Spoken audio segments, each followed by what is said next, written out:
విశాఖలోని క్రికెట్ అభిమానులకు ఈ ఏడాది మొండి చేయి కనిపిస్తోంది. ప్రధానంగా ఈ ఏడాది భారత్ ఆడే ఒక్క అంతర్జాతీయ మ్యాచ్ కు కూడా విశాఖను వేదికగా కేటాయించకపోవడంపై క్రికెట్ వర్గాలు కొంత అసంతృప్తి వ్యక్తం చేస్తున్నాయని చెప్పుకోవచ్చు.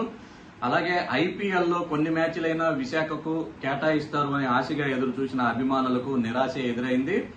గత 2 సీజన్లలో ఢిల్లీ క్యాపిటల్స్ తన హోమ్ గ్రౌండ్ గా విశాఖను ఎంపిక చేసుకోవడంతో ఢిల్లీ కొన్ని మ్యాచ్లను విశాఖ కేంద్రంగా ఆడింది. అయితే ఈసారి ఢిల్లీ క్యాపిటల్స్ విశాఖ కేంద్రంగా ఆడటానికి మొగ్గు చూపకపోవడంతో ఐపీఎల్ మ్యాచ్లు కూడా ఇక్కడ జరగడం లేదు. గతంలో ఢిల్లీ, బెంగళూరులో నీటి సమస్య ఎదురైనప్పుడు ప్రత్యామ్నాయ కేంద్రంగా వారు విశాఖను ఎంపిక చేసుకున్నారు. ఈ ఏడాది అటువంటి సమస్య ఏమీ లేకపోవడంతో వాళ్ళు తమ సొంత గ్రౌండ్లోనే ఆడుకునేందుకు మొగ్గు చూపుతున్నట్లుగా తెలుస్తుంది. ఇక భారత్ ఈ ఏడాది మొత్తం 22 మ్యాచ్లు భారత్ లో ఆడనుంది. వీటిల్లో 5 టెస్టులు, అలాగే 9 వన్డేలు, 8 టీ20 మ్యాచ్లు ఉన్నాయి.